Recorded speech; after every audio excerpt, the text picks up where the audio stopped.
In this video, I'm going to talk about consumer confidence and what you can do to not fall into the same trap as everybody else.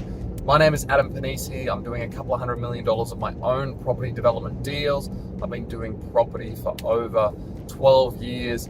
And the reason for this video is to teach you how to invest into property and be able to make money from it and be part of the minority. The reason consumer confidence is so low at the moment, and I probably don't need to tell you anything that you haven't already seen, is that the media really controls a lot of the property market. And because of the media and a lot of these negative articles that are coming out, then obviously people don't have confidence in the market. So a lot of our confidence in any type of market is driven by the media. And at the moment, we have high inflation, supposedly. We have high interest rates that are climbing up and there's no end in sight. And obviously the media is playing that into their cards because bad headlines read better or get a lot more clickbait than good news headlines. So that is being played out at the moment. And as a result, people are really scared about what's going to happen over the next year, especially with talk of, say, fixed interest rates coming off and going back into variable interest rates. And then we've still got the ongoing war in Russia, Ukraine. So there is a little bit of that still floating around the media. Then there's the commodity prices. So at the moment, the world and people are unsure. So what do? What do people do when they're unsure about something? They do nothing at all. They just bury their head in their sand, or they wait to see what happens. And it's the people that wait that are normally the ones that keep waiting even through the times, the opportunistic times, which is what we're seeing at the moment. So in the property market, there's some people that have started to panic sell, which is fine. They're cashing up, maybe they're waiting for the bottom of the market where there's more people that panic sell. But what happens every single cycle in everything, it's human nature. You got to think about that we are human and we do like to follow other people and to see what is going to work. We don't like to pioneer things ourselves. The people that do pioneer things, they either do one of two things. They either make a whole heap of money or they stuff it up and then they lose a lot of money. So you don't want to do the latter of the two. You don't want to be losing a lot of money.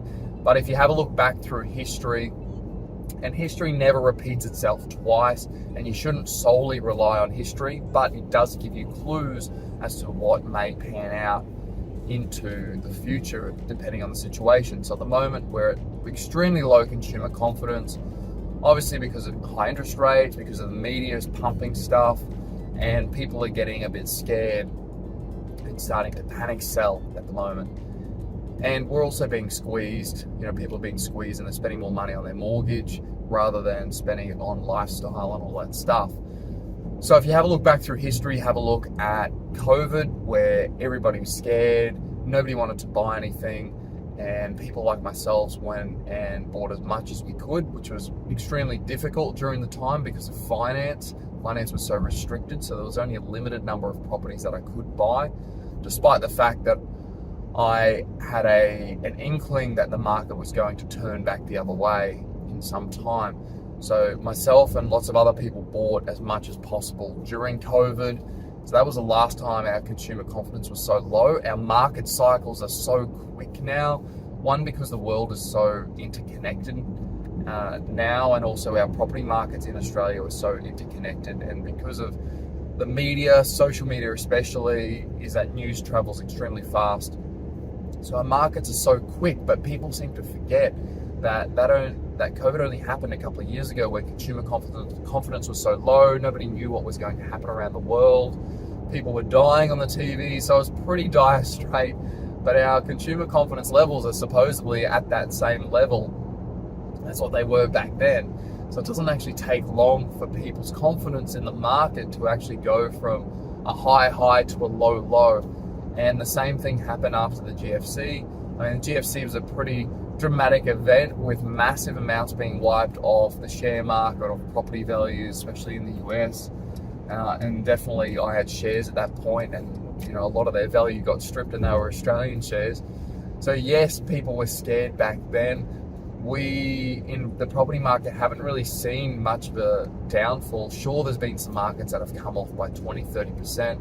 There's individual properties that I'm sure have dropped by that amount. I personally have not seen that across any of my properties. If anything, over the same period of time, my whole portfolio has probably grown by 5% over the last 6 months, maybe some of them even more than that. So it's really, for property and also for share market, it really depends on what you actually own, not necessarily a broad brush of the whole thing. So what consumer confidence really tells me when I start to see these negative media articles is that now is the time to be jumping into the market while nobody else is, or very limited people are. And it's the smart guys that have done well over the last couple of years, have cashed out some of their chips. So we're sitting on cash, myself included, where we've sold things, we've gotten cashed up and gotten ready for the next cycle. And the next cycle, I believe, will be a 12 months of a lull period, which will last, I think, most of 2023. It might be cut short. And I am talking broad brush here, but overall with the media articles and things like that, the next 12 months will be some awesome buying opportunities. I've been talking about it for a while. It might be cut short or it might go a little bit longer, but you don't have to get the timing exactly right. I could be wrong by 6 months, 12 months. It could go another 12 months longer, or it could be cut short. I'm just not sure across the board, but I do know the areas I'm looking at in particular. I look at the statistics on those areas. What is the buyer demand? What is the take up of stock? Are people still buying in that area? And the other consideration is there any supply coming over the short term? So are there other developers or other builders doing a whole lot of construction in that area? And if there aren't, then that gives me a pretty telltale sign as to if that market is going to keep going up over the next couple of years. And if it doesn't go up, developers and investors, you should not work your numbers off the property market going ballistic in the next couple of years. If it does, it's just a bonus. But what you do want to calculate or want to build into your feasibility is that you're buying under market value. So it actually doesn't matter what the market does. So I always like to buy under market value at least by 5 or 10% as a minimum. But a lot of my properties I bought well and truly 20% plus under market value. And that's not always by, screwing the person selling the property. And I don't believe in that. I believe that there is a win-win.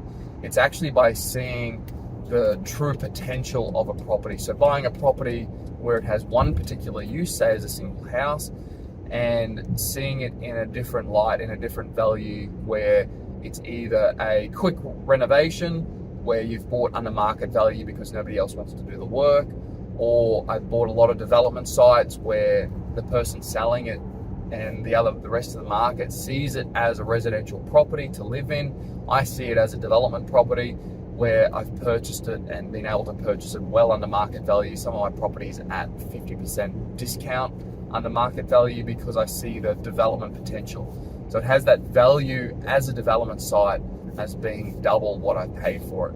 And I've done that numerous times, especially now coming into this low consumer confidence. This is going to be the time where you are going to pick up the bargains, where people have started to panic sell. And I think we're going to see more panic selling into 2023. And that's when, it's either you buying it or it's somebody else. And the person selling might be selling for various different reasons. Maybe they think they can't afford it. Maybe they actually can't afford the property. So you're actually doing them a service by paying them the money so that they can use the money from their property to go and do something else. But there are other ways to buy properties. You don't have to necessarily buy them when there is low consumer confidence. It's just that it's going to be a lot easier now. And for those guys that are looking to get into property, with little or no money, the cycle at the moment when people are, scared about selling or scared about what's happening in the market, and it is a buyer's market, that's actually when you can do the most creative deals. And when I talk about creative deals, that is literally getting into property with no money. There's ways to do that where the vendor, the seller of the property, actually chips in the deposit so that you can buy the property ultimately with no deposit or, literally no money. So there are, creative deals to be had in markets like this, and it's markets like this where I've actually done more of my creative deals than the latter. So I prefer to buy in markets that are soft, like the ones we're seeing. They're soft in a lot of areas, and the properties that we are buying off market, because most of my transactions aren't actually on market, those off market properties that I'm buying, because the seller's seeing all of this negative media around the place, it actually gives us better negotiation power when we talk to an owner about buying their property. And especially when it's off market, there's no other competition, and the owner, the seller of the property, and whether there's an agent involved, we can talk down to the market about how bad it is, how we're giving them a fair and reasonable offer. They don't have to sit their property on the market for 6 months. You can really play into that as a buyer, and you really have the upper hand in these types of markets. So don't be surprised if the smart buyers come in the next 12 months, then the market starts to heat up. A lot of people will wait on the sideline for it to recover and the economy to recover, and then they'll all jump in one go, which happens every single time. Every time the market swings back the other way, people take a while to jump in, and then look at the cryptocurrency, play of events. By the time the masses get in, it's too late. So if you hear people talking about the property market, or I heard a few years ago my physio and some other physios were talking about cryptocurrency, it was too late at that point. I mean, cryptos went through another cycle, and same with property. But by the time it's talked about regularly around the place, it's too late. You've already missed the boat in a lot of different areas. Keep in mind though, with property, with any investment, each investment is going to all have different performance. So my property that I'm buying in Queensland is going to perform differently to your other property you're buying in Queensland, even though we're both buying even in the same area. If you buy a property in Brisbane and I buy a property in Brisbane, they're going to have very different levels of performance no matter what the rest of the market's doing. I've purchased in markets that are in decline and actually made a whole heap of money from those properties, where other people have lost a whole lot of money. It's just been because of the different product, the tightly held areas that I buy into. Like I said, I buy under market value, so it doesn't matter whether the market's going flat. I was in a couple of different areas. I was making 10% growth year on year on properties that I owned in markets within Brisbane, where the rest of the market was actually declining by 5%.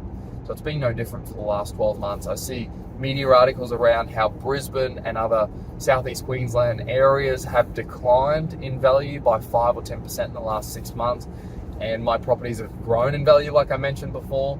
So I just see those articles and just think that's the broad brush. So what it means is mine's grown by 5%. So that means to get to -5 or -10%, it means that other properties have declined by 20%.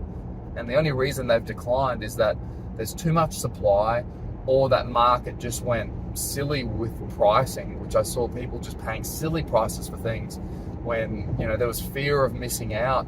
People just went well and truly above the reserve on auctions. They just kept bidding the price up, and you never should get wrapped up in that whole emotional buying.